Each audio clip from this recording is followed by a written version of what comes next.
Lance Williams! Listen, I know this sounds crazy, but we have reason to believe the Whistling Man is coming for you. You need to get yourself and everyone else out right now. Who is this? Why are you calling up and asking for... Who is this?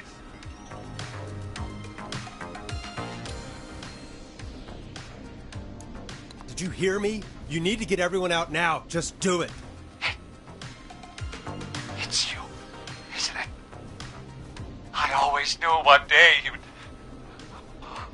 And the one year I finally put it behind me. What are you talking about? For God's sake, you have to get out. Jesus! It sounds like something blew up. He's using bomb.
Okay, name first.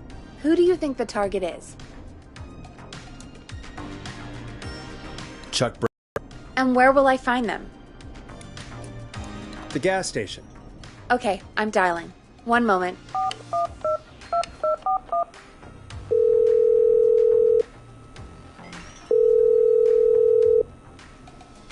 Hello? Chuck Brody! Listen, I know this sounds crazy, but we have reason to believe the Whistling Man is coming for you. You need to get yourself and everyone else out right now.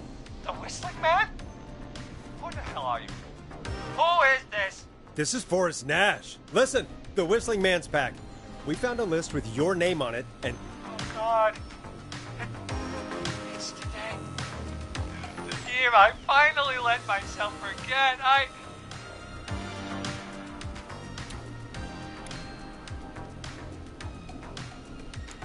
Quit talking and run! I think he ran off.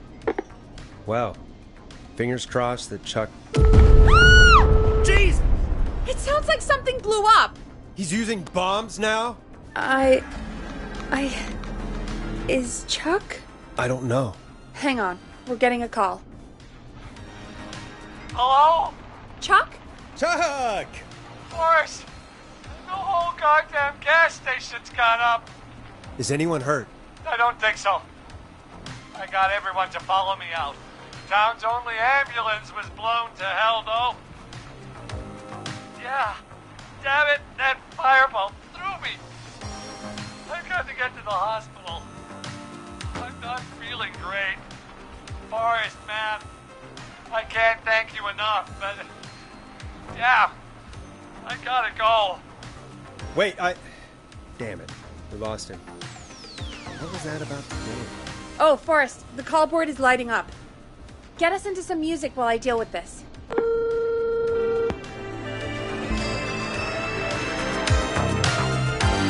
Here's some music while we regroup here on KFAM 189.16, The Stream.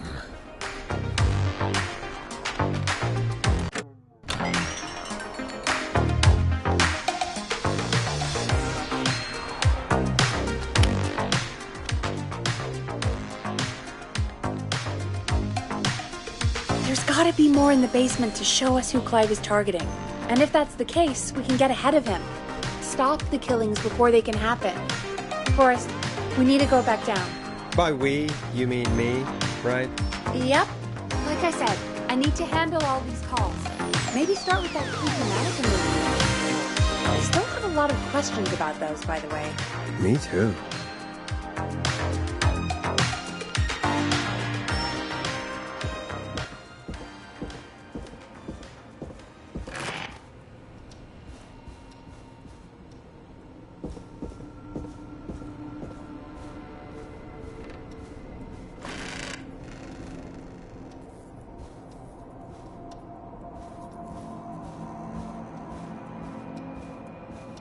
Locked.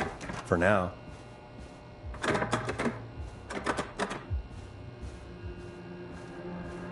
So many locked doors, so few keys.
A key?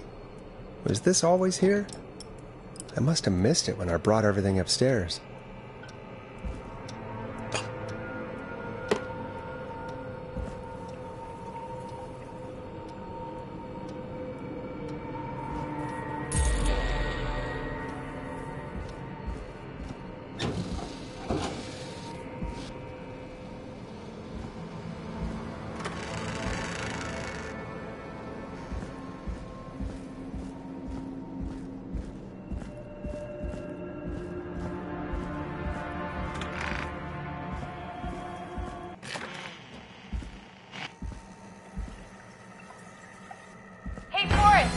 Peggy, give me some warning before yelling down the intercom.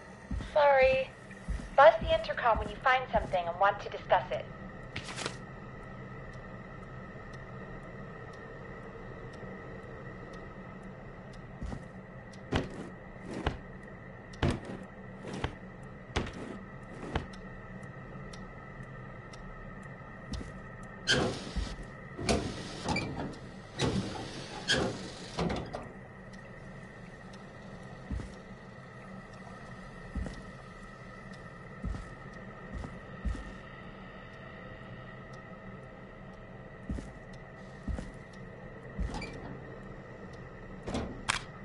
Peggy, I've found a tape and a map down here.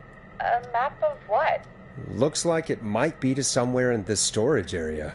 Weird. Well, maybe the tape will give us more information. Give it a play.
Forrest, you should listen to that first tape you found.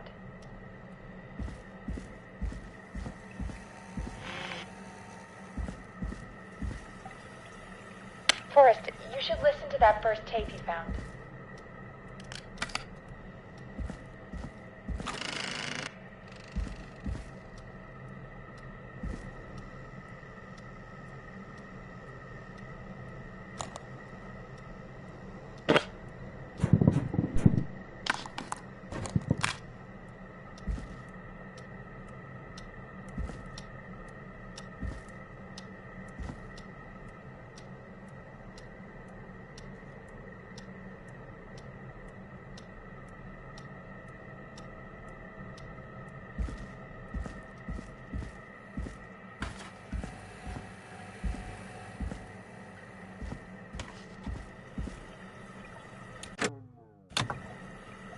Forrest, you should listen to that first tape you found.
George Barrow, 1968. That's when this all began for me. Follow the maps, find the tapes. I'll be waiting. Wait, George Barrow? We all heard that he drowned after a night out drinking. Was it actually Clive? Has Clive really been the whistling man for that long? He says I need to follow the maps and find the tapes. I guess that's what this map is about. I think we need to see what else is hidden down here. Be careful, Forrest. Keep looking. Buzz the intercom when you found something. George Barrow, 1968. That's when this all began for me. Follow the maps, find the tapes. I'll be waiting.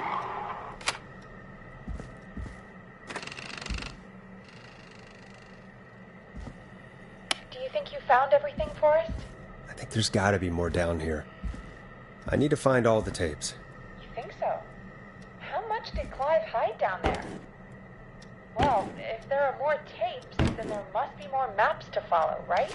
That seems to be the case. All right, then. Buzz the intercom when you find something and want to discuss it.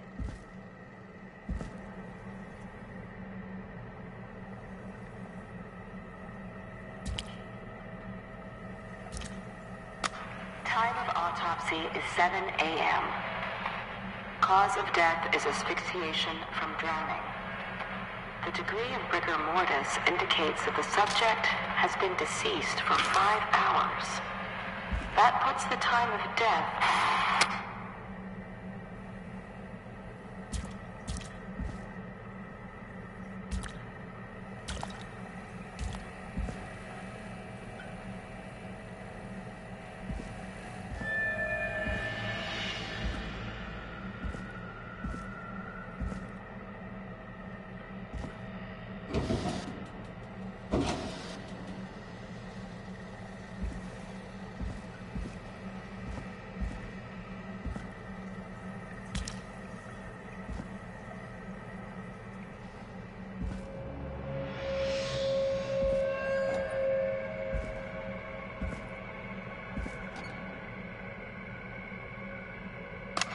Small lacerations to arms, legs, and face, typically obtained by running through foliage. Severe blistering to the feet, as though the deceased had been running without stalling.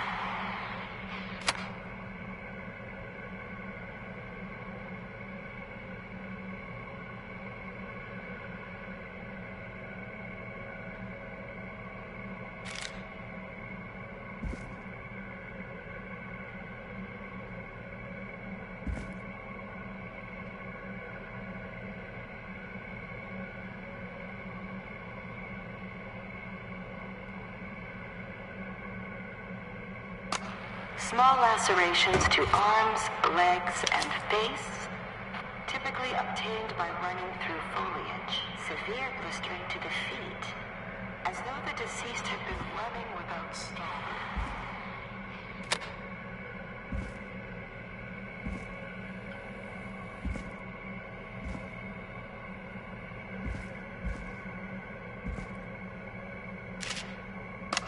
Preliminary toxicology results shows no signs of inebriation.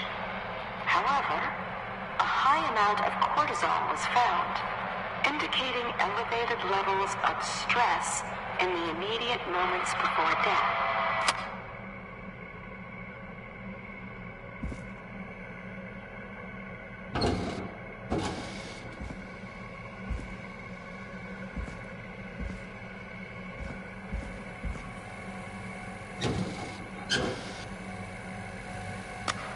Additionally, there appears to be a post-mortem injury to the arm.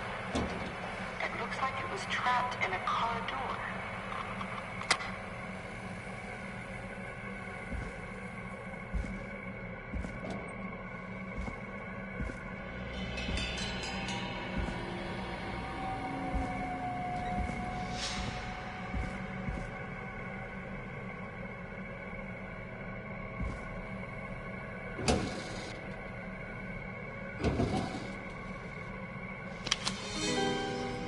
This has to be important.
It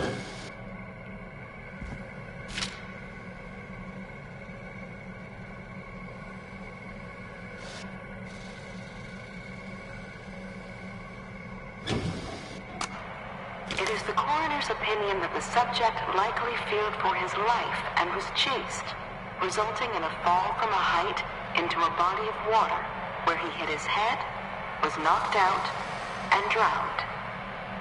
Following that, he was moved. Dr. Sullivan, we need to have a talk. Is that recording? Shut it off. It is the coroner's opinion that the subject likely feared for his life and was chased, resulting in a fall from a height into a body of water where he hit his head, was knocked out, and drowned.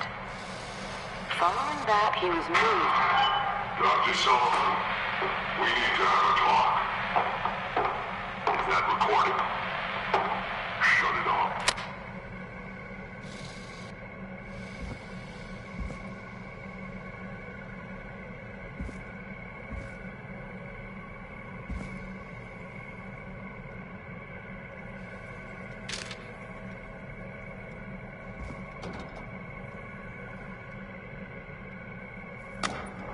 If you're listening to this, then I'm probably dead. Ooh, a new vinyl for my collection. What the? I've got subscriptions to newspapers all over the country. A few weeks ago, I noticed headlines cropping up in those papers, one after the other.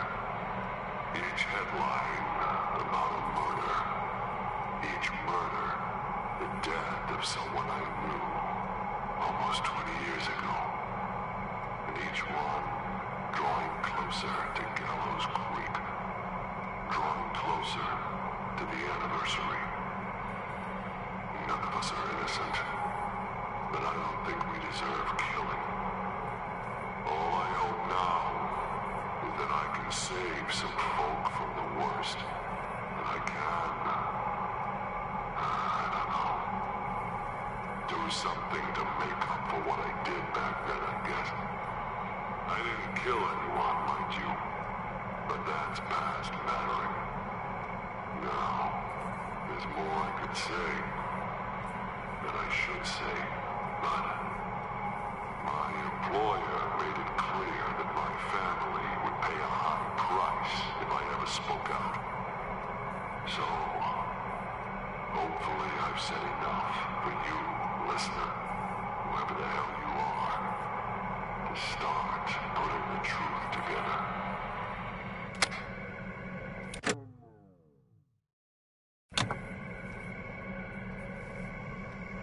What the hell? If you're listening to this, Peggy is not gonna believe this. I'm probably dead. I'm a man who likes to stay informed. I've got subscriptions to newspapers all over the country. A few weeks ago, I noticed headlines cropping up in those papers, one after the other. Each headline about a murder. Each murder, the death of someone I knew almost 20 years ago. And each one drawing closer to Gallows Creek. Drawing closer to the anniversary. None of us are innocent, but I don't think we deserve killing. All I hope now is that I can save some folk from the worst. And I can, I don't know, do something to make up for what I did back then, I guess. I didn't kill anyone, mind you, but that's past mattering. Now, there's more I could say, that I should say, but my employer made it clear that my family would pay a high price if I ever spoke out. So, hopefully I've said enough for you, listener, whoever the hell you are, to start putting the truth together.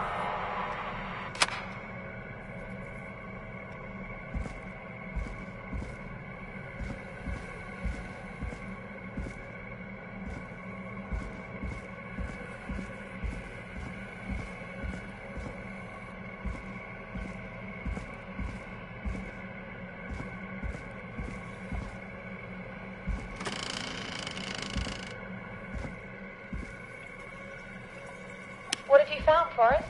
It's an autopsy tape.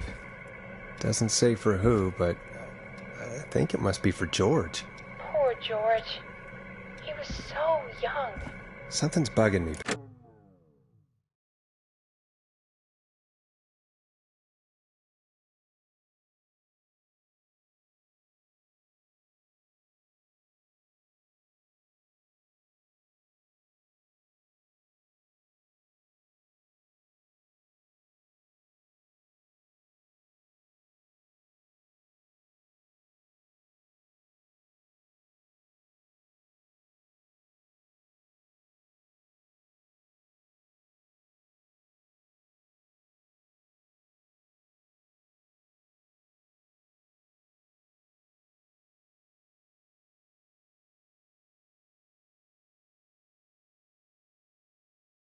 Peggy.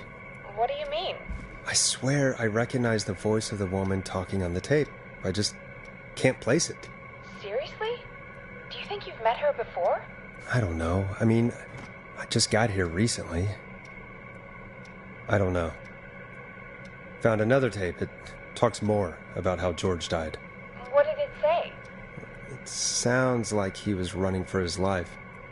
Sprinting through trees and bushes, getting cut up all over. What would drive someone to do that? I'm not sure yet. There's also a tape about a toxicology report. There were no signs of drinking or that he was on anything. What?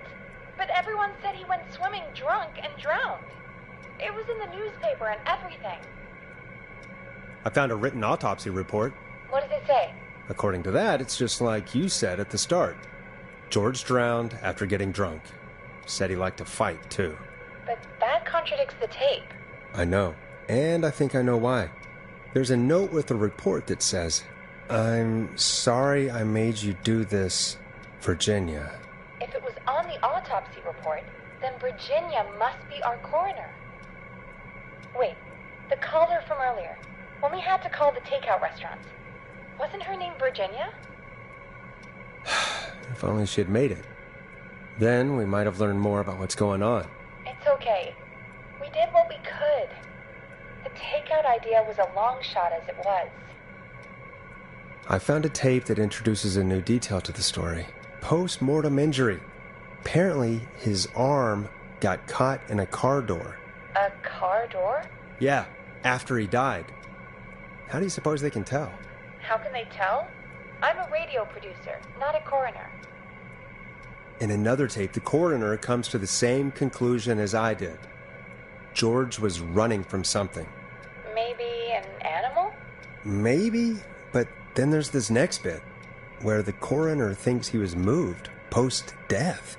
Moved the body? How weird. At the end of the tape, someone burst in and demanded Virginia stop recording.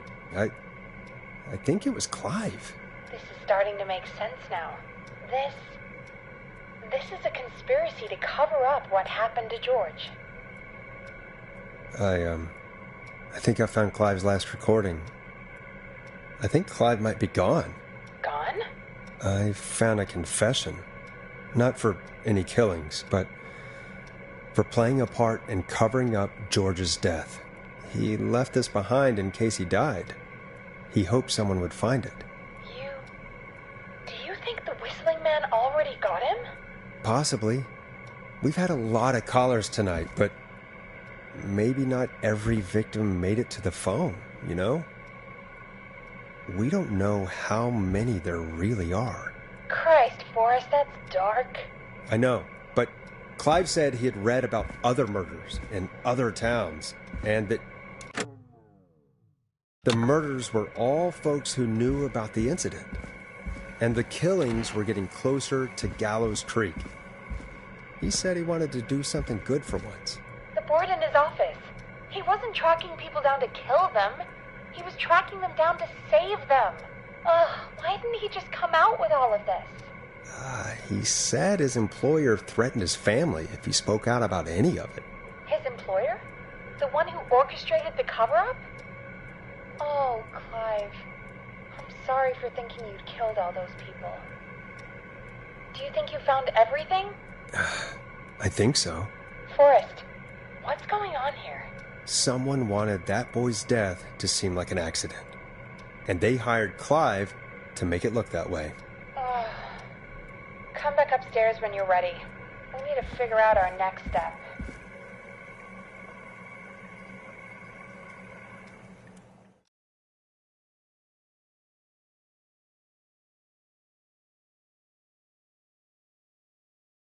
Forrest, I've been running out of stuff to pad our airtime with. Peggy, you work in radio. Forrest, I'm stressed. I mean, really, how are we supposed to keep a show going with all this happening?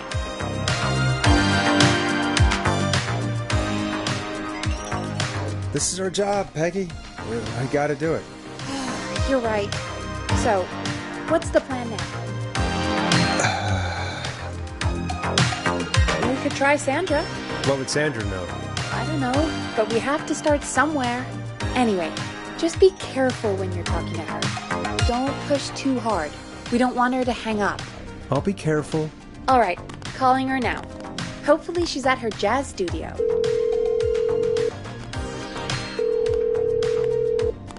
Aha! Forrest, you're through. Hello, this is Sandra at Jazz Pizzazz Jazz Studio. Who's this? Hello again, Sandra! It's Forrest Nash of 189.16, The Scream. And you're live on air. Oh, I always thought folks called into a radio show, not the other way around. How jazzy. What can I do for you? Well, we're trying to understand what's behind the attacks tonight. We had a few questions. Why, Forrest, of course. Heck, after the way you saved my life, I'd say yes to just about anything you asked. Do you know why the Whistling Man might have targeted you? Ha!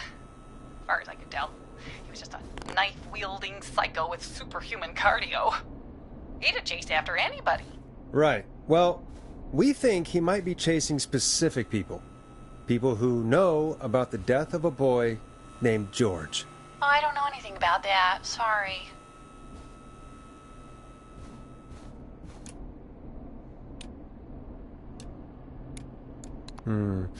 Have you had to keep quiet about anything? Any secrets you've had to keep? What would I have to keep quiet about? I don't know. I mean, could be that you've seen something or heard something.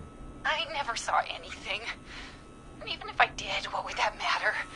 And it was years ago. Sandra, are you okay? It was years ago. We know, Sandra. You do? You know about? Yes. Of course. This studio is my life. After I found the body in the river, I couldn't lose my studio. Do you understand? Sure. I understand. When the rent just kept going up, he said he'd stop if I just needed to keep quiet. And everything would be okay. Sandra? Who was he? He said if I told everyone I found the kid in the reservoir instead of the river,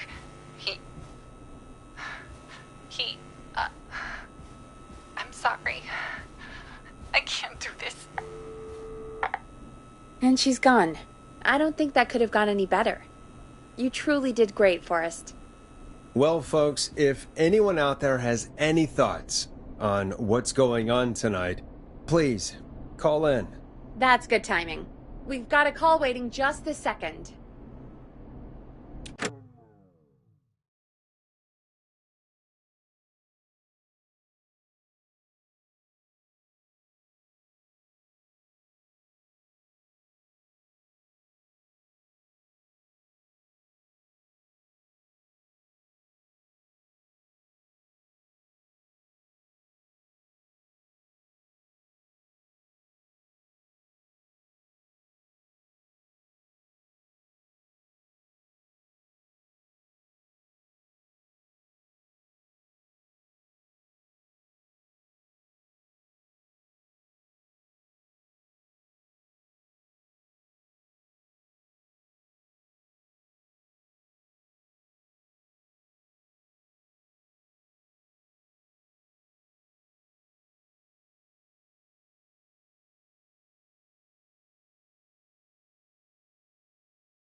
Welcome to 189.16 The Scream, with me, your host, Forrest Nash.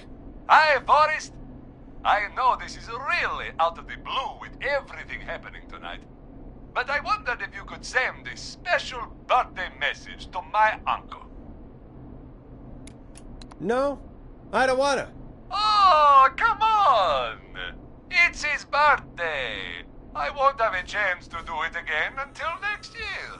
May as well, Forrest. Fine. What's his name? Thank you, Forrest. He's my Uncle Ronnie. His first name's Peter, but he never liked his name. But since he always had salt and pepper hair, even as a kid, can you believe it? Folks always called him Pepper. Thanks for the history lesson. Is there anything besides happy birthday you would like to say to Mr. Pepper? Oh my god damn it! Yes! Tell him he can get the best birthday deals and party packages here at Putney's Pizza, starting at just... You son of a bitch! Stop calling us! God damn it, Peggy, this is your fault! My fault? I said I didn't want to do it. Don't blame me because Brian Ponte can't control himself. Ah. Don't worry, we've already got another caller on the line. Just pick it up, okay? This is 189.16 The Scream. I'm Forrest Nash. You're on the air, caller.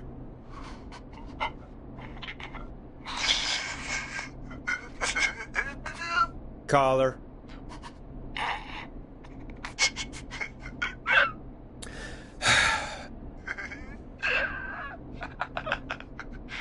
Ponte. Ponte's Pizza always delivers!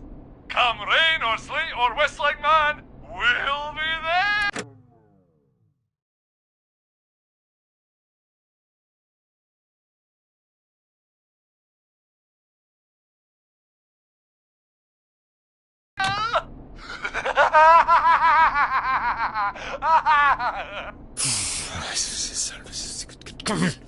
Forrest? Forrest? Are you okay? Forrest? I hope the whistling man gets in with his own pizza slicer. Jesus, Forrest? Sorry, that was too much. It's okay. It's been a high-stress night. Don't worry about him anymore, okay? Not for tonight, anyway. I think he's spent for now.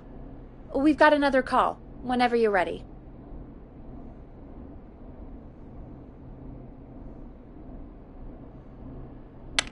Folks, don't spend your money at Ponte's Pizza. That's all I'm gonna say about that.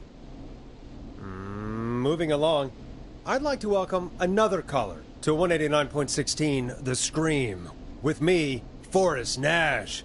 Who, may I say, is calling? Well, hello again, Forrest. Don. I bet I know why you're calling. I'm sorry I didn't play your song. There's a lot going on. But please? Never mind that now. Forrest, I'm calling because I need your help.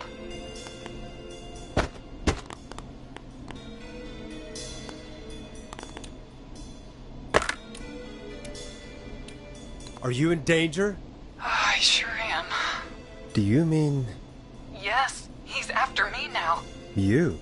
I think so. He must have heard me on the radio helping you.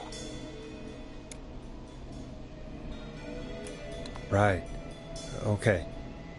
Tell us everything. I was out following a lead, trying to work out who would be next, after Chuck. And what happened? And I started to feel like I was being followed. I came back to my apartment building, but this newfangled security system has me locked out. I need you to help me get inside.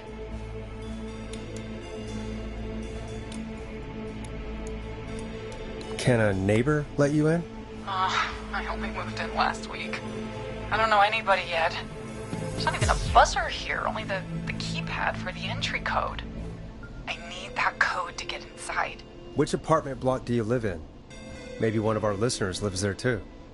It's the new Woodside apartment building between the town hall and the trailer park. But I doubt any of your listeners live there. I don't have many neighbors. Sounds like a prime piece of real estate. You sound really parties at night. Shit.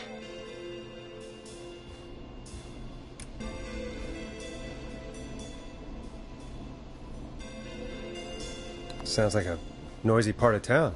It is. Boy, I wish he'd muzzle that thing and... Oh. And now he's blasting David Scopo out of his window. This night can't get any... Don't sleep, man. He's coming down the street. I don't think he's seen me yet. Forrest, please. I need your help. I need the code for that security system, or I'm gonna die.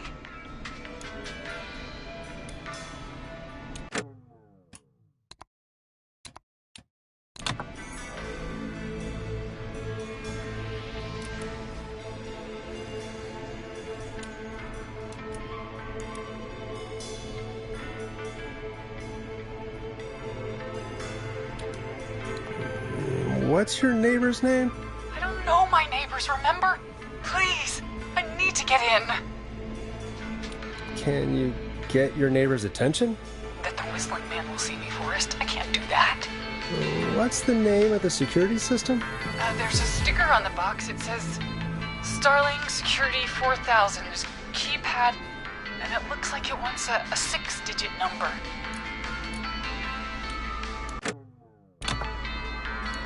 Starling Security 4000, huh? That's right. Very newly installed. I need the key code before the whistling man gets me. Yeah, of course. Don't worry, Don. Thank you, Forrest. I knew I could count on you. I'll sit out of sight. Call me back soon. All right, folks. Here's a little tune for you all to enjoy while I try to break Dawn into her apartment.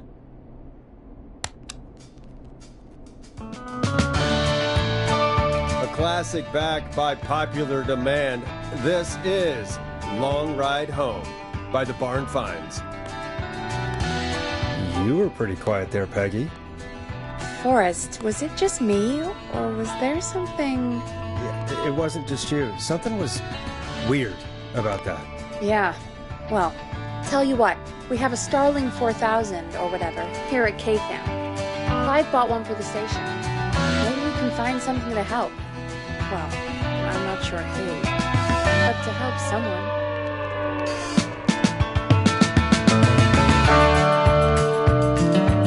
Okay, so she's locked out of the Woodside Apartments, and somewhere Clive probably has the papers for the Starling 4000.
Order delivery form. Starling must have left this by accident. The system's not even installed at Woodside.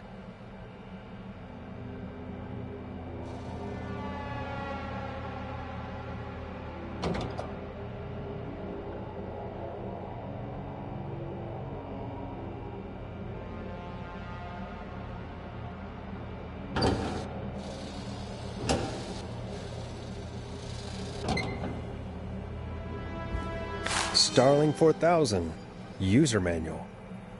Ah, these codes should come in handy.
Welcome back, Forrest.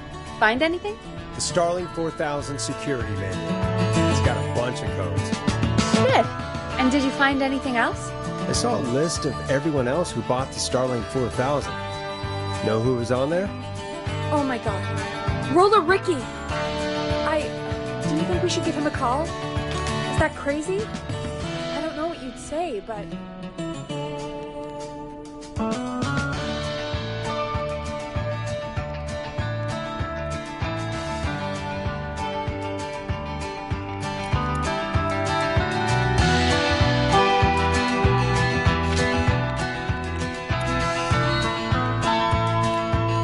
That might be a good idea. Okay, one moment. I got the number here. Patching you through.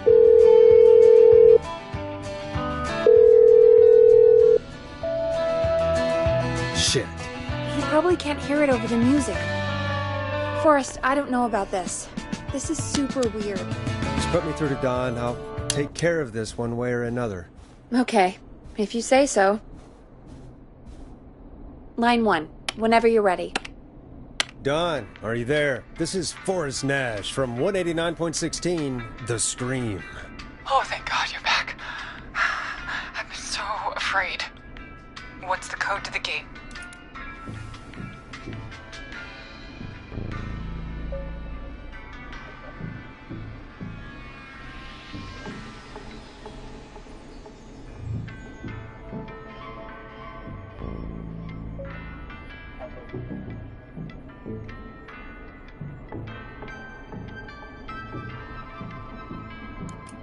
The code is 191519.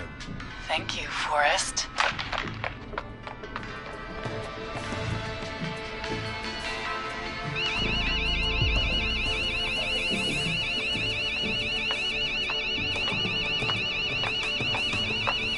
Son of a bitch. Ah!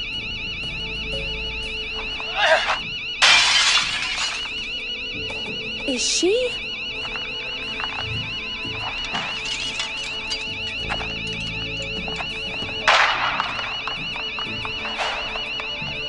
Yeah, stay out! Nobody disrespects the sanctity of the ring! Don't ever come back here again! I'm calling the cops! Thank God. Hello? Is someone there? Ricky, get back inside and turn on the radio. Whoever that was, she was trying to break into the ring. She? Forrest, man, you got no idea. That was him! That was the Whistling Man! The alarm gave me just enough time to get my rifle. I don't like hurting folk, but I can't let anything happen to Maxie. He's my best friend, you know? Listen, man, I'm heading back inside. Gonna barricade that window. My man, thank you. You and Peggy can skate for free whenever you want, forever. That's a done deal. Thanks, Ricky. Can't wait. You got it. Talk to you soon. Okay, Gallows Creek, here's some music while we process what just happened.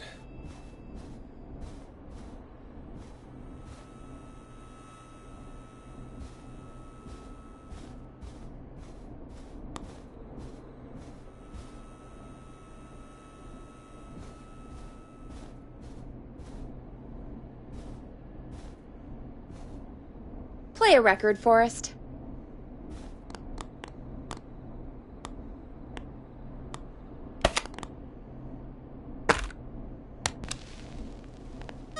So, the Whistling Man is a woman?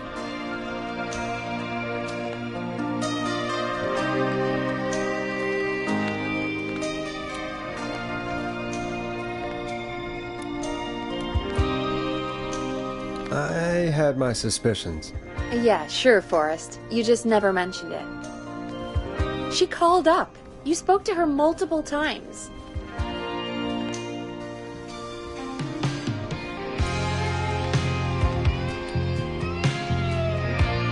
I knew she wasn't right.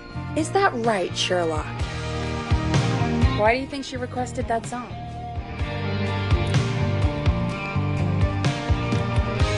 To get me outside? Maybe, but how? She didn't know the song was outside to start with. That's right. She never actually attacked me out there. So? What now? I guess I should make an announcement. We do have new info. Okay, kill the music and you can make the announcement.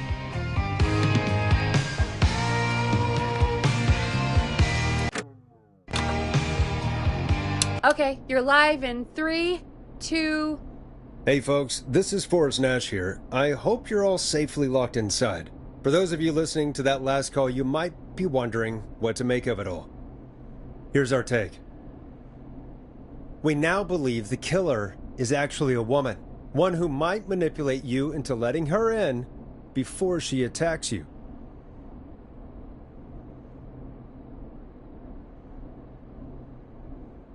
We're neighbors. Look out for each other and stay safe.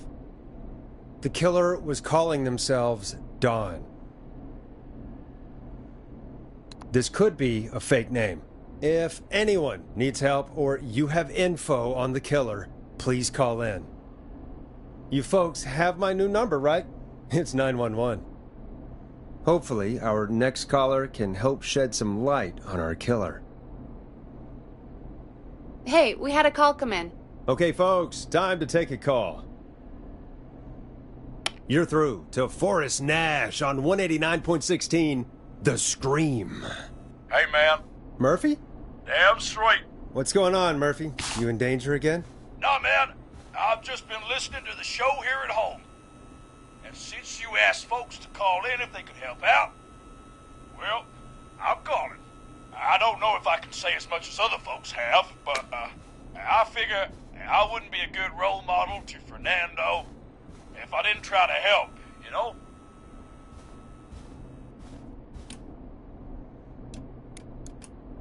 You're a good father, Murphy. Absolutely. Fernando's a lucky kid. Oh, thanks. So, what do you want to know? Well, what can you tell us? I don't know, really.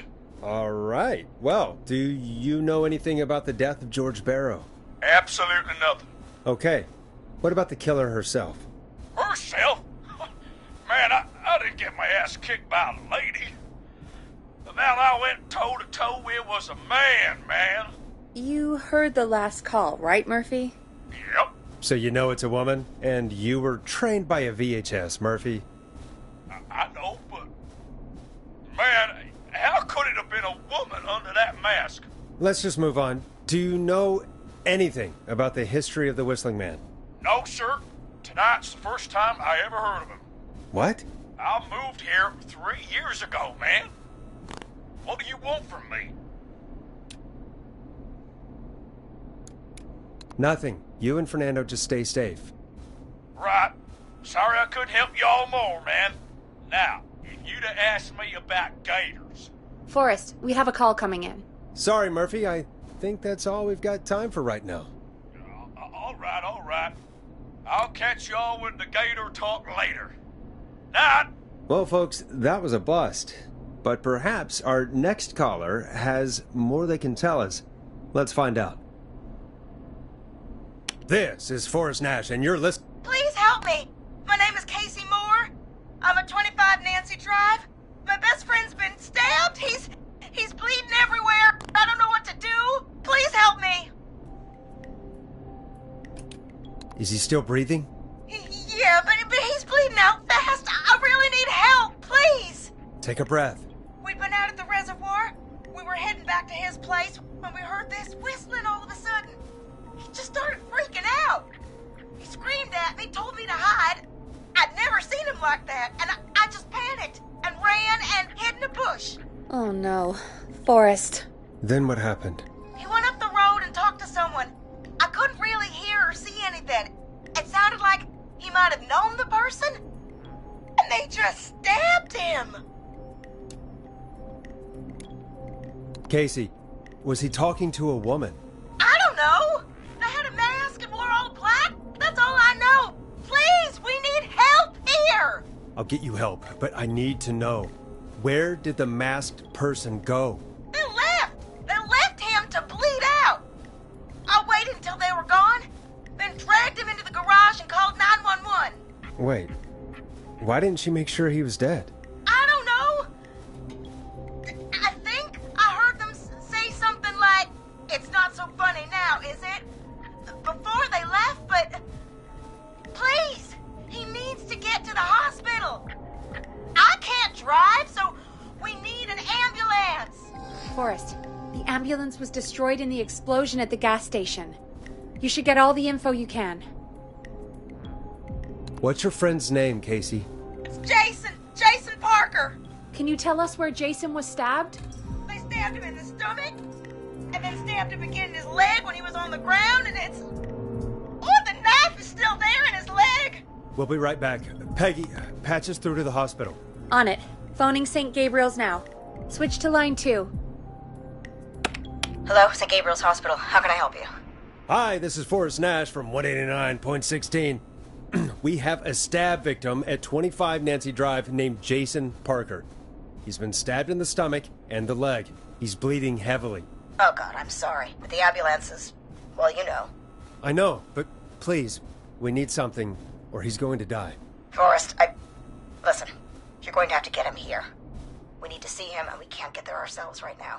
We don't have any way to drive him right now. And even if we did, he's bleeding out fast. All right, listen. We need to buy him time to get here.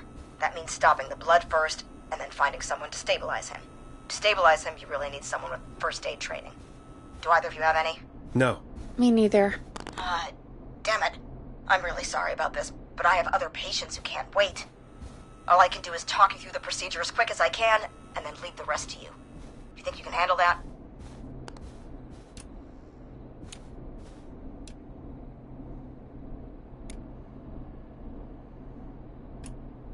We don't really have much choice. Hit me. Okay, from the top. If he's bleeding out, then you need to get him comfortable and try to stem the bleeding. Lay him down. Apply continuous pressure directly to the affected areas. When the bleeding slows, get a clean cloth of some kind and hold it over the wounds. Get them comfortable. Apply pressure. Clean cloths when slowed. Got it, I think. You said he was stabbed, right? If the object he was stabbed with is still in him, don't take it out. It's stopping the worst of the bleeding right now. If anything, you should secure it so it stays where it is. I wouldn't have thought of that. It makes sense, though. God, that was a lot of info. But I think we can handle this. Glad you got it so far, because there's more to go. I'm still with you, Doc. What else do we need to know?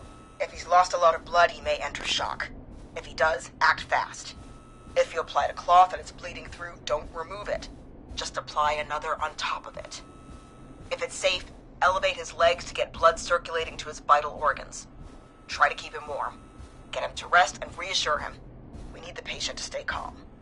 All right, don't replace bandages. Elevate his legs. Keep him warm and calm.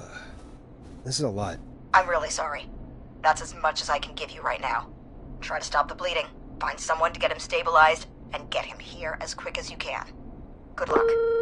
All right, Forrest. Casey's still on line 1. Hello? Hello? Forrest, are you there?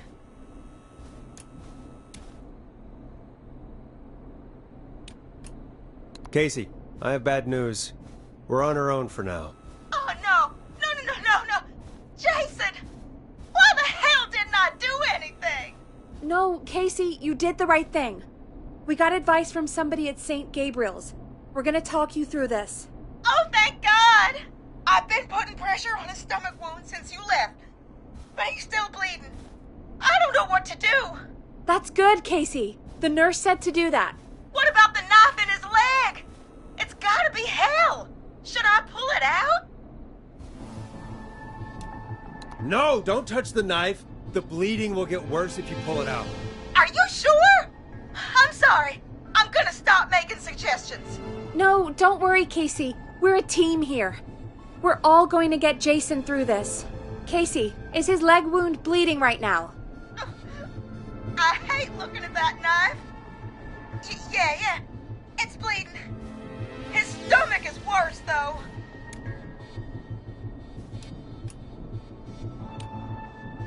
All right, I think we need to leave that knife alone. All right. I'll just keep putting pressure on his stomach for now. Forrest, can I have a word? Now isn't the best time, Peggy. Can it wait? Forrest, it's kind of important. All right, give me a second. Casey, I'm going to have a quick word with Peggy. Keep putting that pressure on and let us know when the bleeding is under control. You're doing great. But what if something happens? We'll still be here. Just shout if you need anything, and we'll be there. I promise. Okay. I'll wait. Jason, please be okay. What's up, Peggy? We can't stay on the line with her all night. Dawn is still out there. What if other people need us? You're right. She's probably on her way to her next target right now. Exactly. And you heard the nurse. We need someone there with training who can stabilize him. He's got to get to the hospital somehow.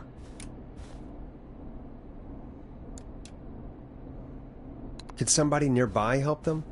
Maybe drive them to the hospital? You know, that's exactly what I was wondering. Do you have anybody in mind? I might.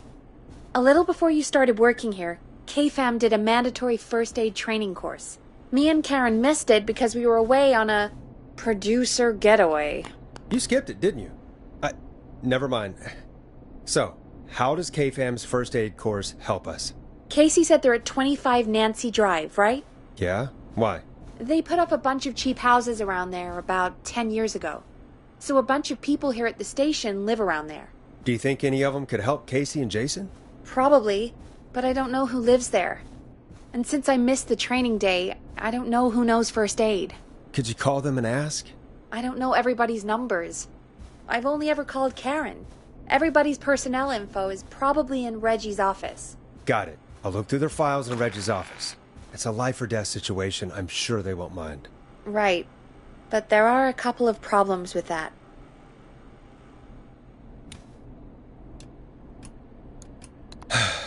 It's sensitive information, so Reggie probably locked it in his safe. Great. Do you have any idea what the combo for the safe could be? Not a clue.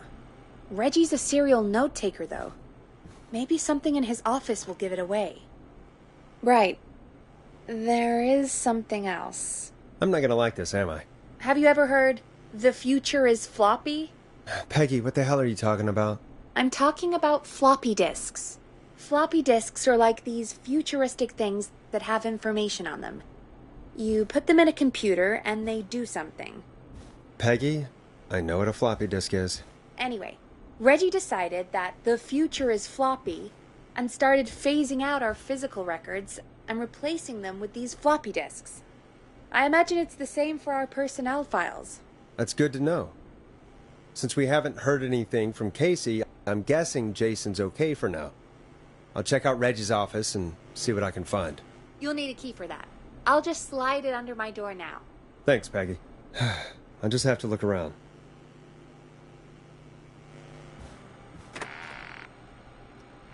Good. I'll patch my mic down to the office, so you'll hear me over the intercom.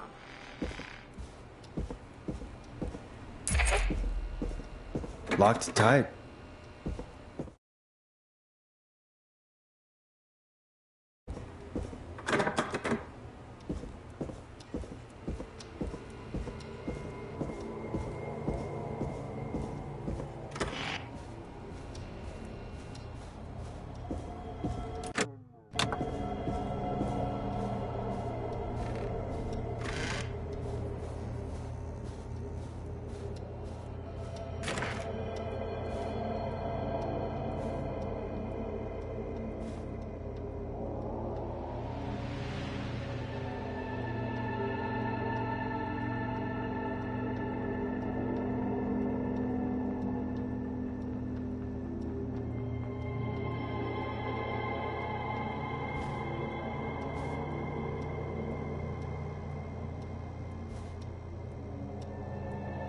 Hey, Peggy, you there?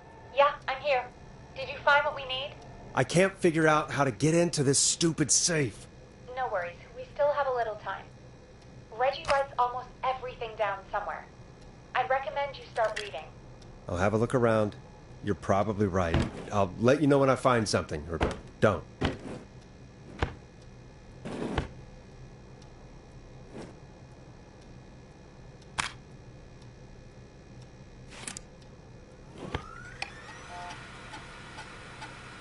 Could this be it?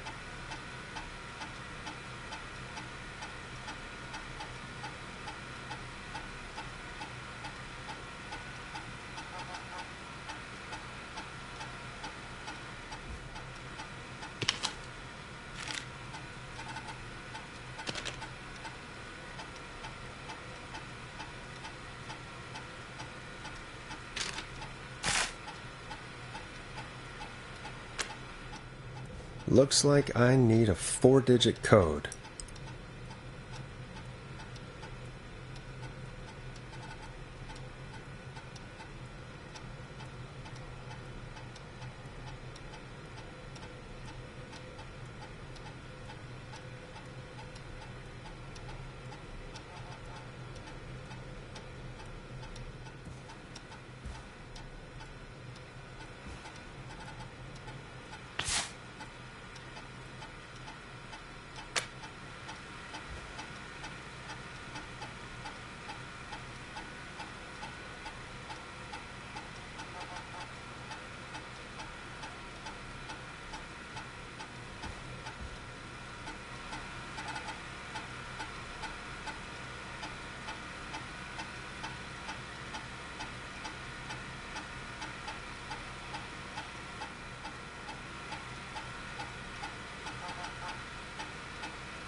Peggy, I still have no idea how to open this safe.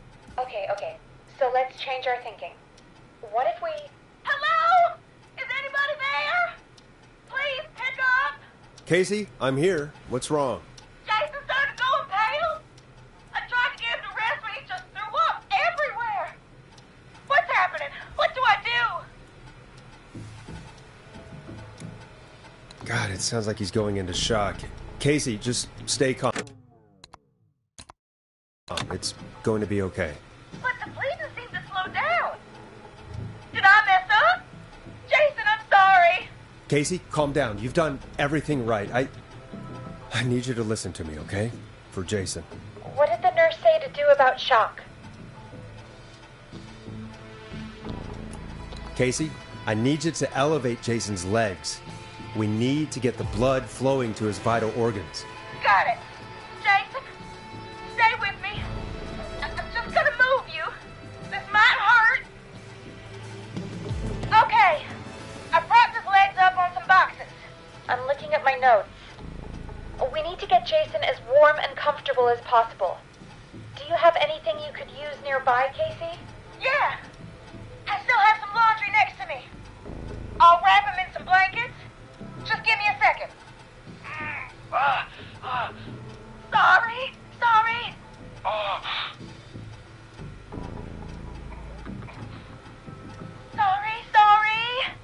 I'm done. You're gonna be okay, Jason. Just relax now, okay? Boris, I'm scared. He's not doing well. Is he gonna...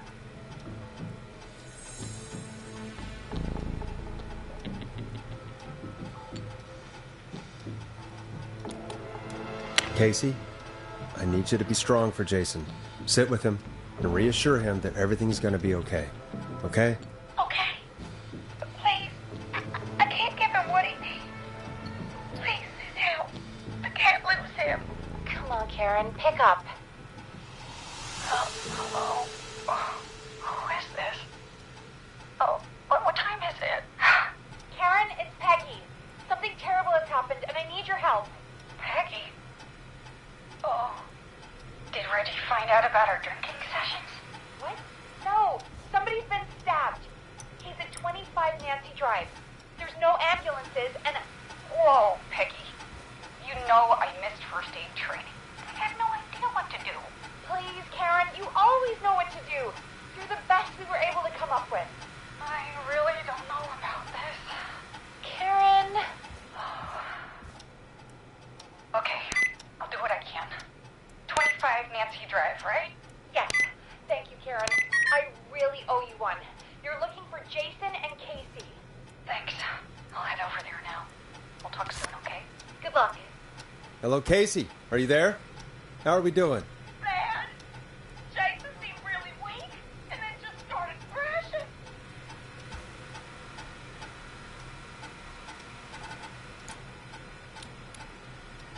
When he was thrashing around, did he hurt you in any way? Or are you okay?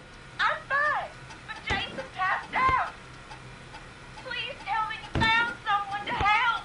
Casey, help is on the way. My colleague will be there soon. You hear that, Jason? Someone is coming. You're gonna be just fine. Just hold on for me, okay? Just hold on. Come on. Hello? Jason, Casey? I'm Karen. Casey sent me. Are you there? Can you let me know?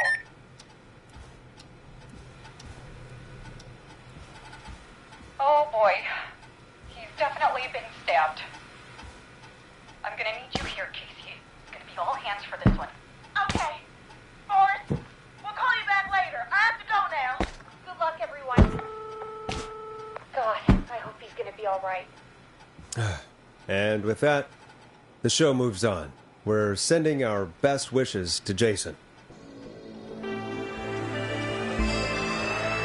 Well, after all that excitement, I think we could use some music. Come back upstairs when you're ready.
better put a record on.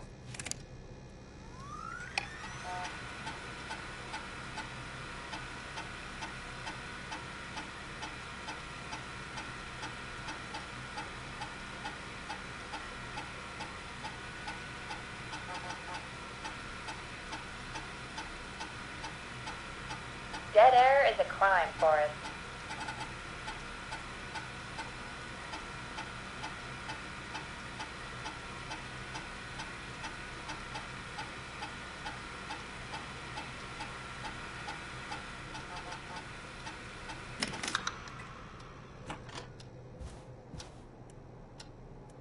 Come on, Forrest, put some music on already.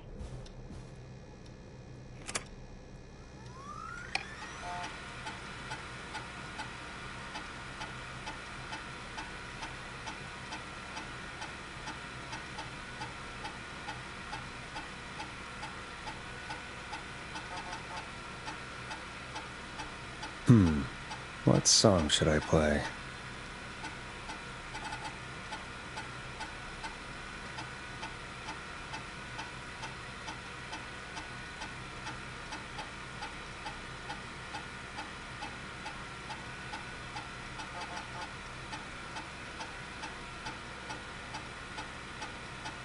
Hey, play something.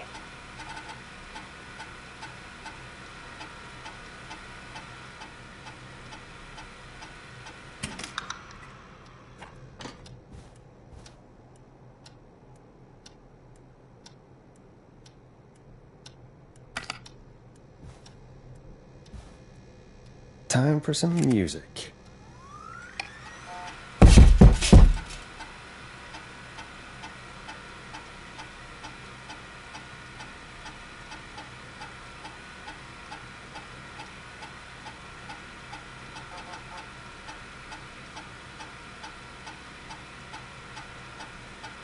I used to have a guy put the music on for me.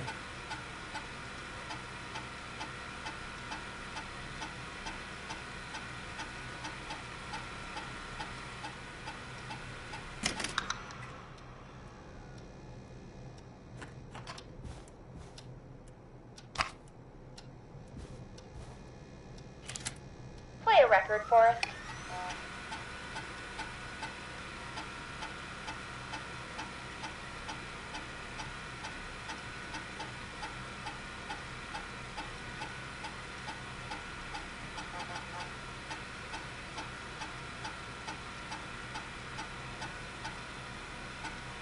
I better put a record on.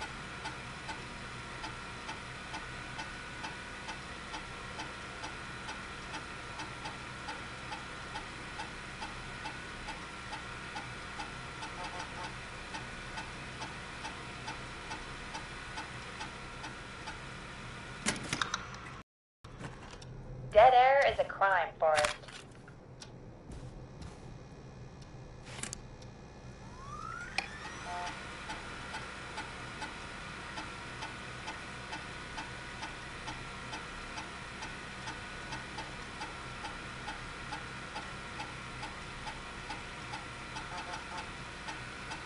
Come on, Forrest, put some music on already.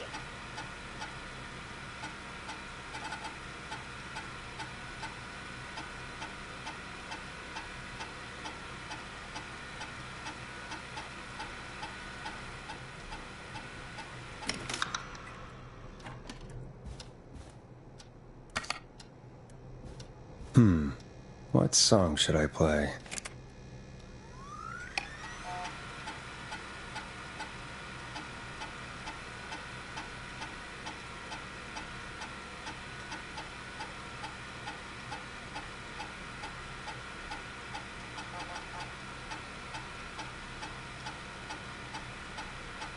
Hey, play something.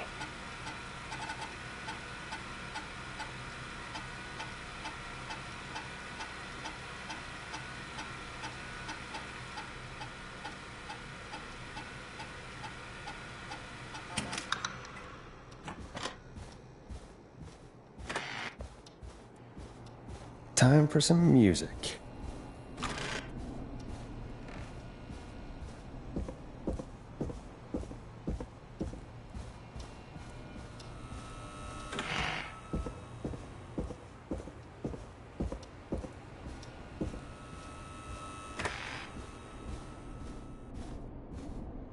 I used to have a guy put the music on for me.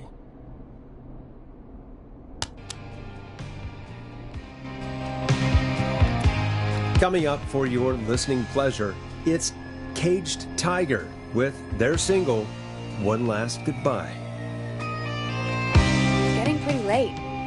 This might be your last break for the night, so try to enjoy it. Give me a buzz when you want to go back on air. Let's roll. You got it. We've got another call coming through, too. Time to turn the music off.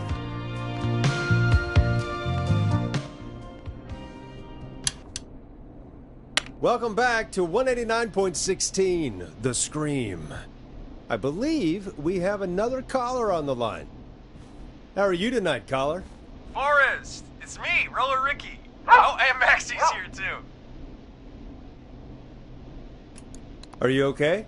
Not under attack again, are you? Oh, we're good, man, thanks to you. You're like our guardian angel. That wouldn't be a bad look for you, Forrest. A little White Wing Halo number? Maybe something for the K-Fam Halloween party. All right, everyone, let's calm down. Ricky, I'm just glad we could help you and Maxie. Is there anything else we can help you with, Ricky? Actually, I think I have some info that might help you. All right, I'm waiting.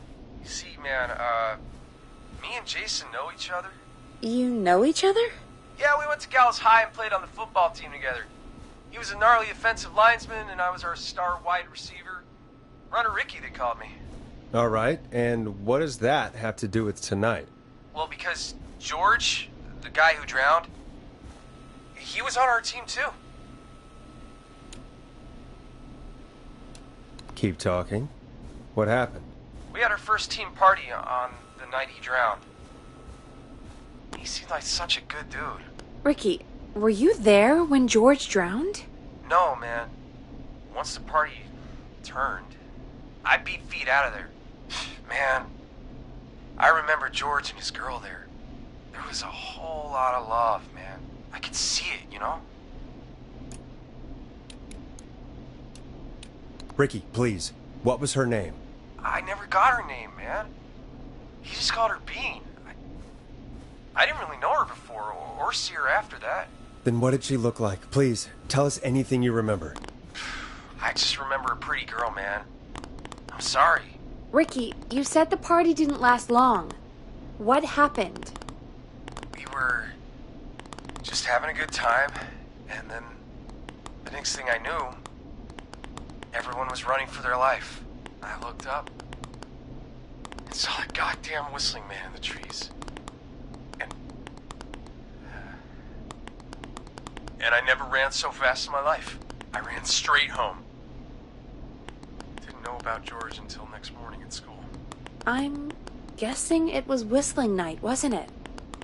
That the whistling man was just another kid. Yeah. I don't know how George died, but I always felt like if anyone deserved to die that night, it should have been me. And Ricky, it wasn't your fault. You're not a bad person. I know that now, man. It took a long time to learn, but yeah, just thought I'd tell you all what I know. Thank you, Ricky. This helps. Thank you. You got it, man. Anyway, I think it's time for me and Maxie to free up your phone lines. Thanks for listening, man. I'll let you to it. Night, Ricky. All right, folks. Looks like we got a new lead in the case. If anyone has any info about this mysterious being, please call in. If she was George's girlfriend back then, she's probably in her mid to late 30s now. Huh. Oh, we have another call coming in, but hang on. What's up, Peggy?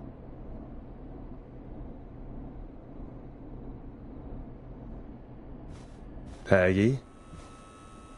You're gonna want to take this call off the air. Who is it? Just do it. All right, folks, it's time for another track. Here's one to help you sit back and relax. We'll be right back after this. I hope this is good news, Peggy. Who have we got? Find out for yourself on line 1. Hello? Forrest, I'm glad I got back through to you. Sounds like it's been a busy night, huh? Surprise! It's Leslie, our 911 operator, leading the charge from Henry to come save us. It's so good to hear from you. Are you okay? We're doing okay. Sarah and I are both happy to be headed back home. We're happy to have you too. Wait, Sarah? Oh, yeah, I mean Deputy Martinez. Anyway, we got back into radio.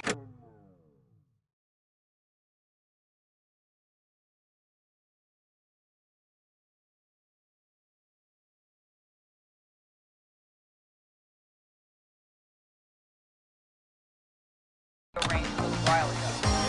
We've been listening in, but haven't been able to get through until now. It's been non-stop since you left. Please tell us you're bringing help. You bet! I'm leading a whole goddamn squad towards Gallows Creek as we speak. Turns out somebody had cut the phone line. They had no idea what was happening. That's great news. That's crazy about the phone lines, though. Do you think the whistling man cut them? I'm guessing so. I don't know how the whistling man did it. But that doesn't matter right now. Listen, we're coming in hot, but we need your help. I know Gallows Creek isn't a big town, but if we don't know where the whistling man is, we can't get him. Her. That's where you come in. You can count on us. What do you need? It might be a long shot, but here goes. Whistling man already called up a few times. I bet she calls again. We're still a little ways out of town, so if she calls, stall her. Buy as much time as you can for us to get in. And while you're talking to her, try to figure out where she is. We'll be listening in, so once her location is known, you'll head straight there and end this nightmare. I'll do my best. I know you will. Heck, I can see the headlines now. Forrest Nash's interview of a lifetime. Anyway, I'll radio the other cars and tell them the plan is a go. Hopefully the next time I see you, it'll be with our killer behind bars. Take care now. We'll see you soon, Leslie. Oh, thank God. It sounds like this is almost over. We're nearly through this. It's nice to think, Peggy, but I don't reckon Dawn is going to give up without a fight. She probably won't give up without a fight, no. But neither will we. Now, let's get you back into the arena, champ. Okay, Forrest, shut the music off.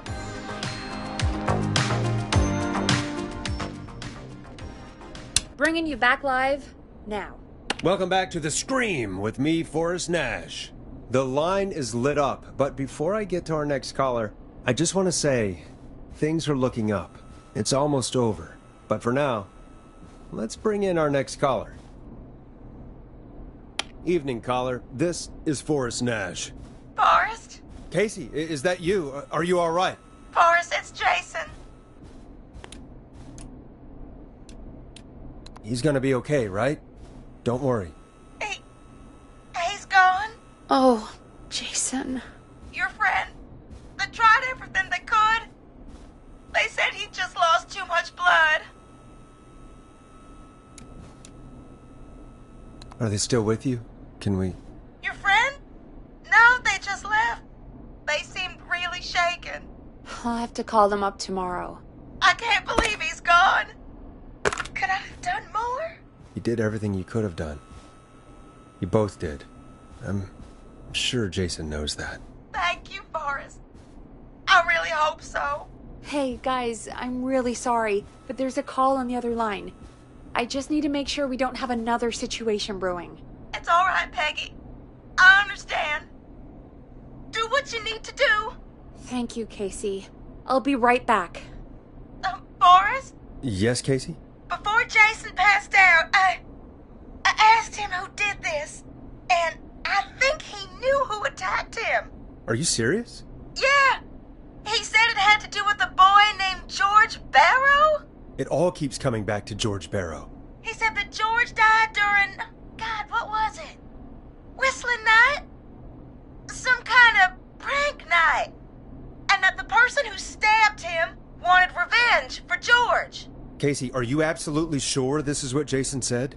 Yeah, I think so. Jason still seemed with it when he was telling me. So I don't doubt what he said. Did you say Jason told you who the Whistling Man is? He did. He said it was a woman. They went to school together. Somebody called What? What happened? Are we still on air? No, we're not. Seems like the power is completely gone. How do we get it back on? I don't, we can use the emergency generator down in the basement. Reggie picked it up a while ago in case we ever needed to do an emergency broadcast. An emergency broadcast? Emergency? Nuclear war, alien attack, broadcasting a serial killer's location to the cops so we can end this nightmare. Fair point. It's in the storage area, in the far back corner, up on the wall. You might have spotted it earlier when you were digging around for all those tapes. It'll have a big red button. Just press that. I'll see you when you're back.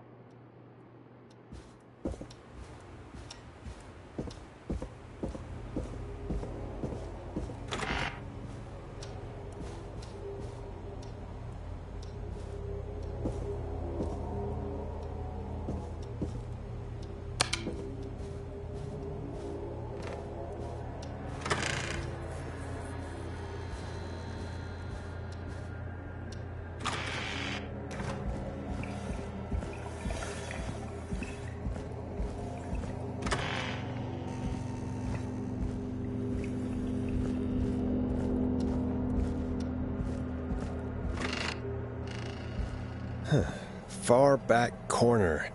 Why is this station so big?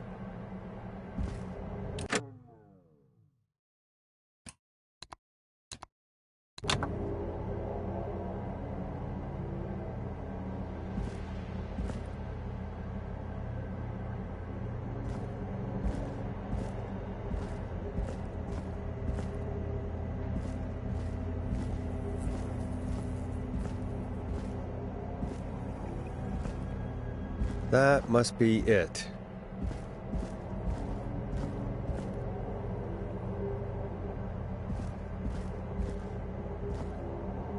Boom! We've got power.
The whistling man.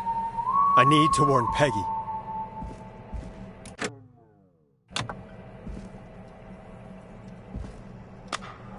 If you're listening to this,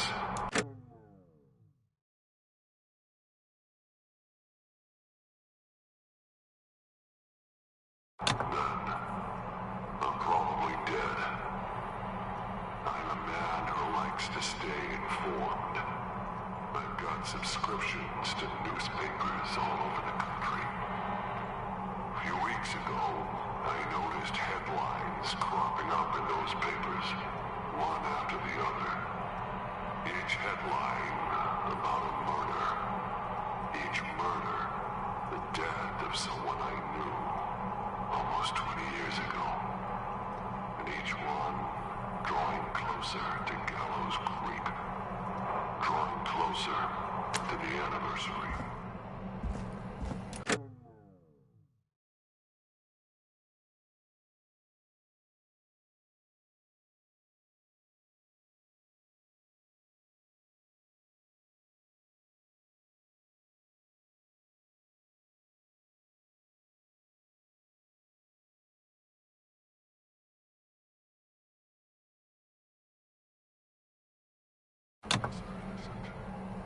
But I don't think we deserve killing.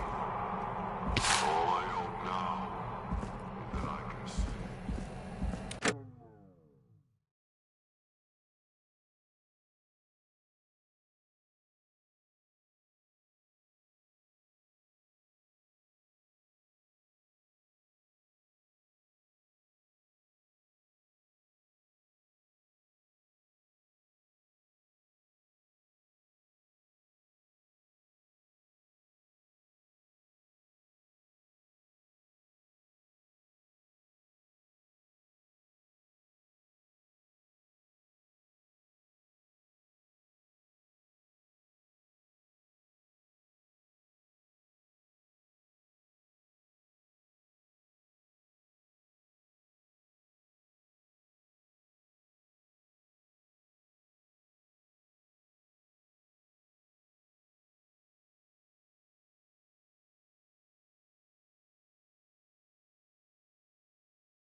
What the hell?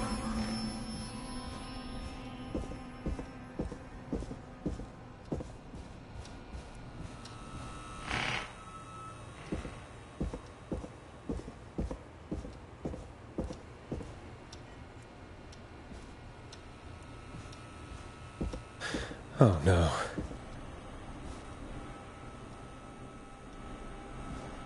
Peggy!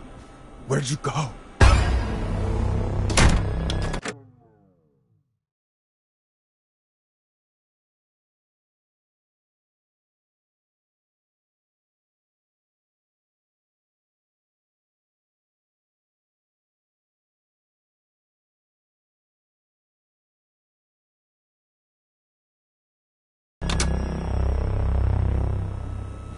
No way.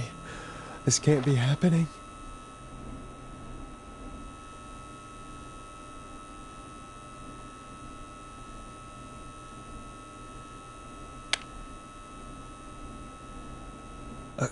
A call.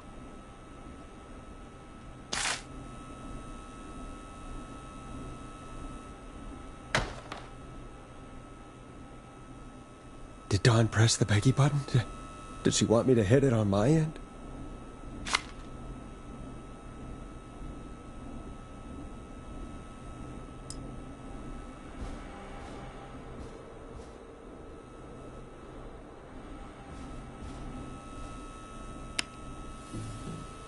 Where's Peggy, Dawn?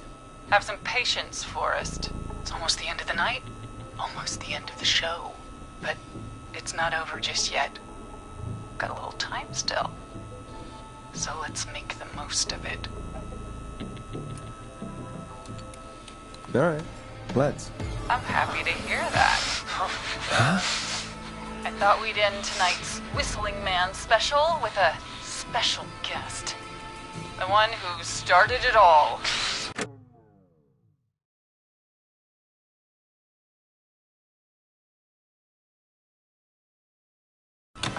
Let me take that out of your mouth and... You crazy bitch! Let me go! Welcome to the air, Mr. Teddy Gallows Jr. Wait. It's all gonna come out tonight, Teddy. Your daddy and his money saved you 20 years ago. But even if he crawled out of his coffin with all the money in the world... Wait, where the hell is Teddy? How are you talking to him if you're here with me? Because I'm not there with you, Forrest. I'm here with Teddy. And if he says where that is, well, he knows he'll get it. Wait, then... Who am I looking at? Forrest Nash, let me introduce you and all of Gallows Creek to my boy, Henry Barrow. Hi, Henry. Nice to meet you. Don't mind him. He's just shy. So there were 2 whistling men tonight. Of course. That explains how you were always able to get around town so quickly. And that's how you escaped the secret archives in the newspaper office. Don't think I've forgotten about that, Forrest. Locking my sweet boy away like an animal. And Murphy, he was right, wasn't he? He did fight a man. He did. I taught my boy to never run away from a fight. Hang on. Did you say Barrow? Then... Are you... Let me just get this mask off. Damn uncomfortable thing. No wonder Mooney went crazy wearing this. There we go. Marie Campbell? George's old girl. Oh. Well, it sure has been years since I last saw. Oh, God damn it. Where are you going with all of this? Everyone's gonna know now what Teddy did.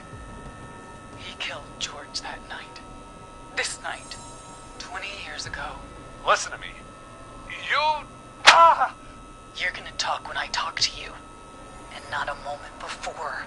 Meanwhile, Forrest, I'm gonna give you the chance to talk.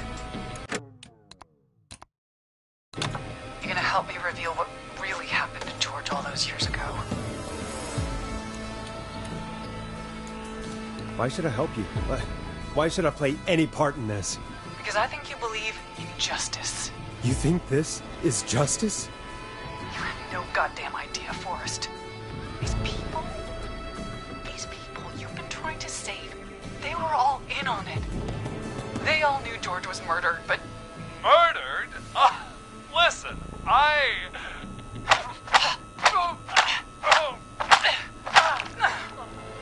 I said you speak when you're spoken to. Now, I know you've done some good work tonight in piecing together what happened to George 20 years ago, and that's why I want you to interview us. If you say so. I'm not really in a position to argue. I'm happy we have your cooperation. Do a good job. And hell, you might be the only one to leave here alive.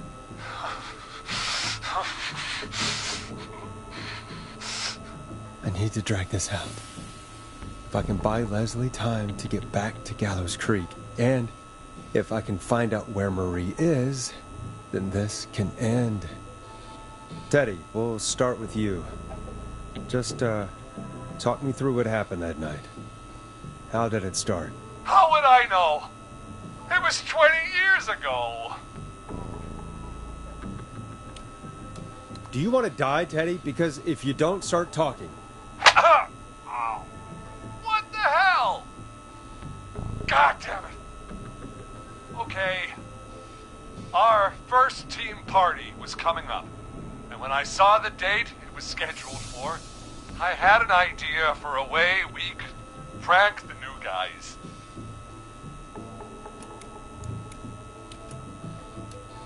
What made that night special? That was the night Mooney went missing. We couldn't pass it up. I was just surprised no one had ever thought to do it before. Wait. You mean this was the first whistling night? Keep talking, Teddy. We went up near Whistling Point. God, who was there? Me, Jason, and George, of course. But George didn't come alone.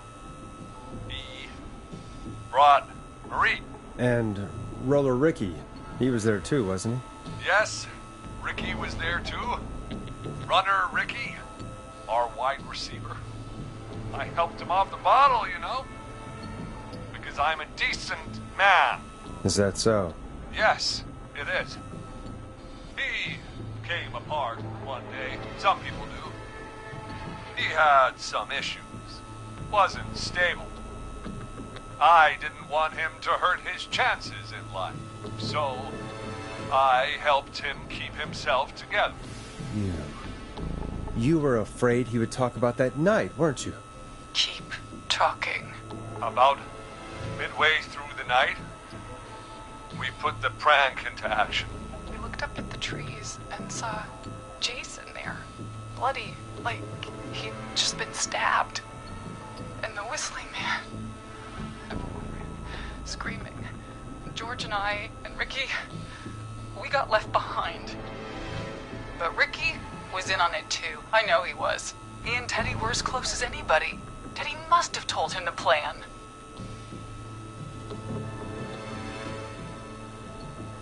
No, Marie, you're wrong. Ricky didn't know. What? Did you miss that part of the broadcast? I spoke to him earlier. He had no idea what was happening. He said he was as terrified as anybody. Isn't that right, Teddy? You didn't tell him, did you? Ricky never could keep his mouth shut. If we told him, he would have given everything away. But well, it doesn't matter. He didn't run his mouth enough to tell anybody about it afterwards. He's still guilty. It was just a stupid prank. How can you still say it was just a prank? Oh, come on. God damn it! You made George think Jason had been murdered. He thought his best friend was dead.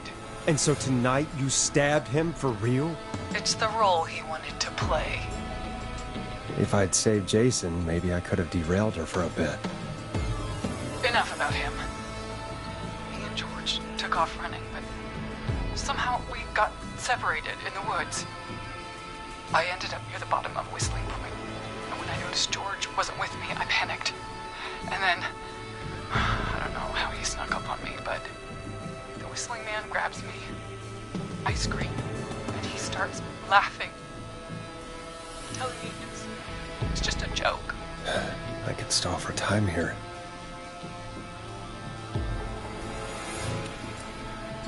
How did you feel in that moment? I felt like nothing was real. I felt small and confused. And Who was under the mask, Marie? Who was the whistling man? it was Chuck. Chuck Brody. Laughing away. But then he stops. And he's looking up. At the top of Whistling Point. What was he looking at? Teddy, what happened next? Nothing. I mean, it was just... Teddy? George fell off Whistling Point. How do you know what happened? I saw it. You pushed him. You were up there. You were dressed as the Whistling Man too, and I didn't push him, God damn it! I just chased him up there, and he kept backing up. When I saw he was about to go over, I reached out. That's what you saw. you liar! It's not my fault. He didn't know it was a joke. If he'd had any brains, he would have realized. bitch! No one's going to believe this. After all you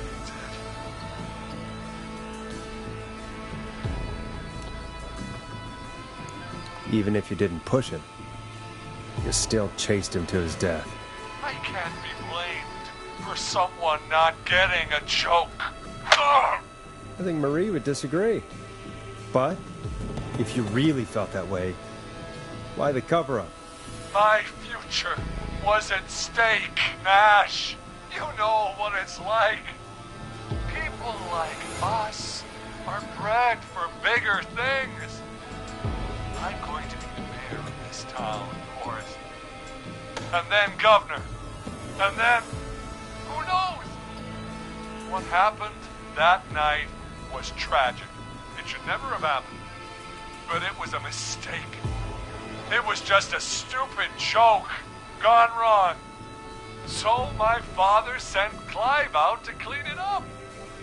Why should a blip ruin my future? George was a blip? He wasn't a blip, Marie. His father covered it up from there. I searched for George's body all night, but Sandra found him the next morning while out jazz running. she found him in the river, but she lied about that to protect Teddy. She said something about her rent going up, unless she... Teddy, did your father own Sandra Sharp's dance studio? It's Gallows Creek, not Sharp Creek. I'd answer the question if I were you, Teddy. Yes, okay. We own most of the town. That's it then. Your father was going to run her out of business, unless she lied and said she found him in the reservoir instead of the river. What my father did in his business dealings is nothing to do with me. The false reports. That's why you killed Sheriff Matthews, too, isn't it, Maria? Not just to get him out of the way, but... Everyone was in on it, Forrest. Even the coroner wrote a fake report. Said George was drinking. That he'd just got himself into trouble. And Fake report? I only heard the tapes. you'd be disgusted by it. If Dr. Sullivan had survived, then maybe... There's no excuse for what she did, Forrest. I did my part. I tried everything I could think of. I even went to the newspaper, but no. That coward killed the story. We'll take care of Maurice Russell later. When will the killing end, Marie? End? When does it end? You can't kill the world. This has to stop sometime. It has to.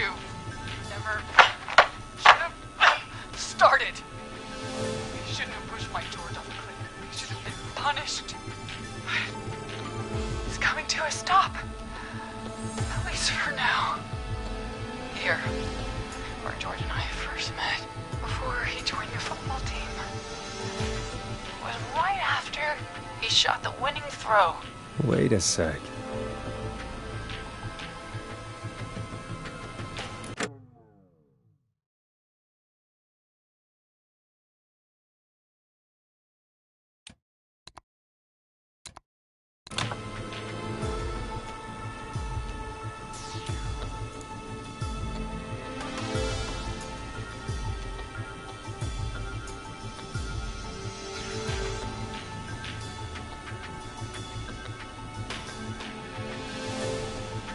You're at the football field. Jesus Christ! Forrest, you idiot! We're in the gym at Gallows Creek High! I told you not to do that. Wait!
Gallows Creek High, in the gymnasium.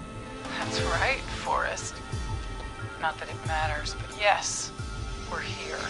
Anyway, I think that about wraps up the interview with Teddy. So... Marie? Where? Oh my god. Peggy! Teddy? You gotta help me. Quiet. You'll talk more later.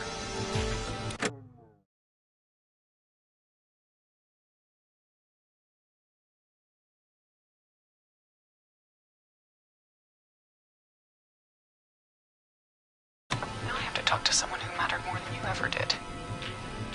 Peggy. It's been so long since I've seen your face. I worried you wouldn't come. Marie! Oh my god. I thought you... And here I was, thinking you'd forgot me. I'd never forget my own sister. Sister? Peggy, what's happening? Why are you even there? Wanna explain, Peggy? Earlier, while you were speaking to Casey, I got a call. Do you remember? Well, it was from Dawn. She said that my sister Marie was there that night George died, and that I should come to the gym for a reunion. And when you walked in, you found out That my sister is the Whistling Man. Good to see you too, Peggy. Why didn't you tell me any of this? She said that it was my last chance to see my sister. I knew if I told you, you'd try to stop me or come with me when we meet you on the radio. And I just... I'm sorry. This has to be a lot for you. I just... What happened to you, Marie? You just disappeared one day. Disappeared? I was thrown out, Peggy. I begged Mom and Dad to do something about what happened that night, but did they care? No. They told me to stay quiet. They only cared when they learned I'd been with George. And... Marie, I'm so sorry. I never knew. It's not your fault. Really, it's Mom and Dad I should be seeing right now. But since they're dead and gone, well... I'll have to settle for the next best thing.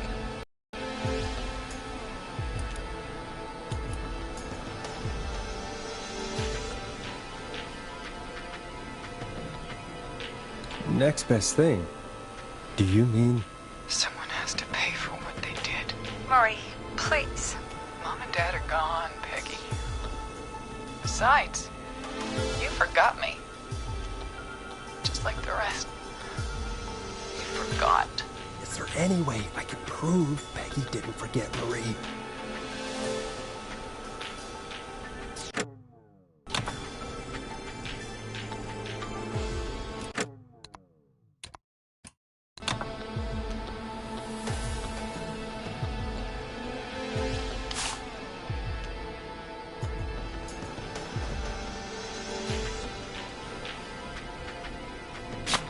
It hurt to be forgotten. I never forgot you. Well, no one's gonna forget now. Peggy! No!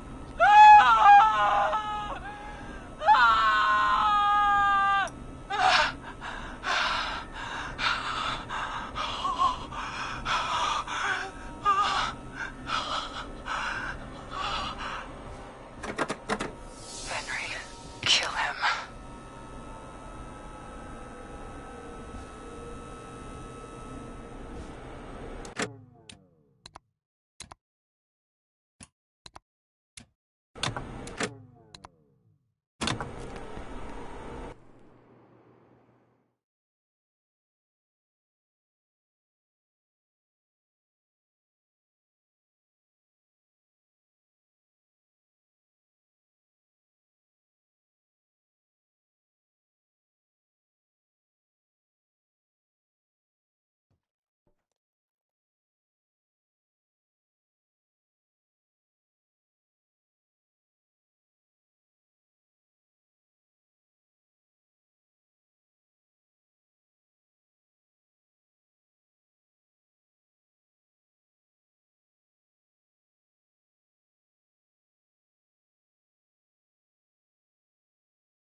Marie, Peggy never forgot about you. Keep your mouth shut. She kept a card from you. She kept it here on her desk. What card? The card you made me for my 8th birthday. What does it say then? Happy birthday, Peg. Now you're great and 8. Love, M.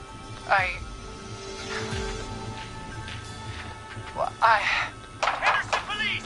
Freeze! No! Henry! Get out of there! Peggy! We have 2 wounded, and we're in pursuit of the suspect. Henderson police! Freeze! Forrest! Leslie, how's Peggy? She's been cut pretty bad, but we're here now. I'll be okay. God, Marie! Hey, Zara! I need you to look after Peggy. She needs help.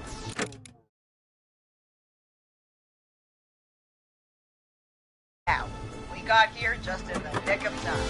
Where's Marie? She bolted right as we got here. The police are right on her heels. It won't be long now. It's over, Forrest. Well, folks, it was a long night, but we made it through together. I'm gonna head off to go check on Peggy. This has been Forrest Nash.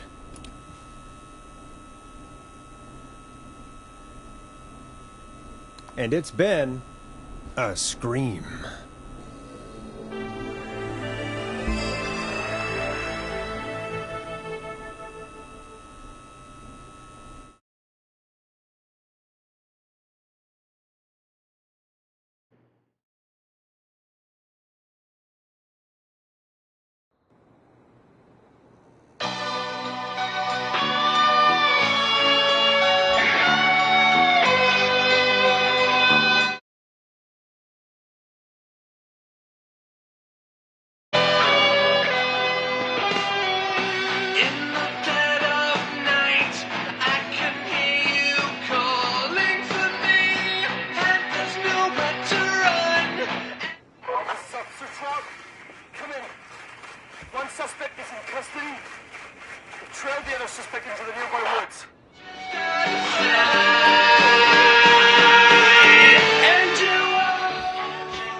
Well, no one's gonna forget now.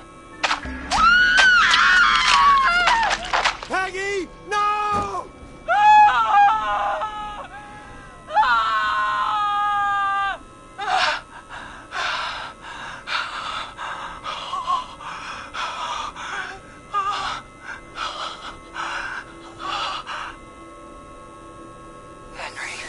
kill him.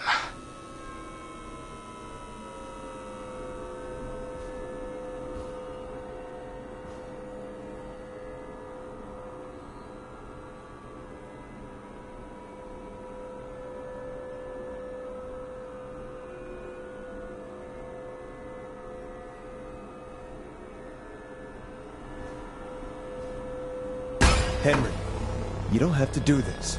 There's still time to make the right decision. Henderson police! Freeze! No! Henry! Get out of there! We have one wounded, one dead, and we're in pursuit of the suspect.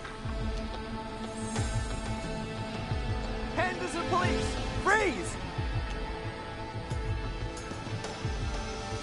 Forrest. Leslie? How's Peggy? Oh my god. Peggy, where's Marie? Gone. Bolted right as we got here.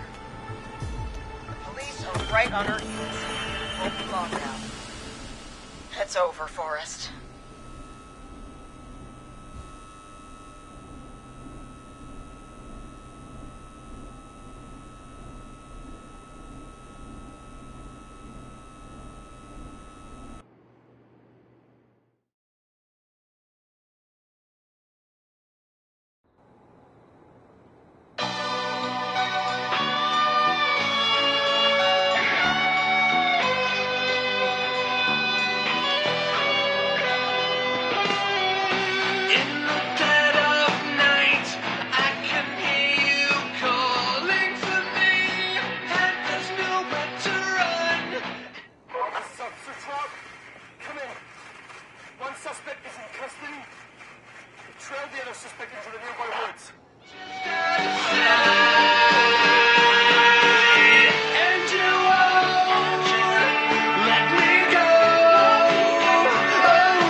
Negative.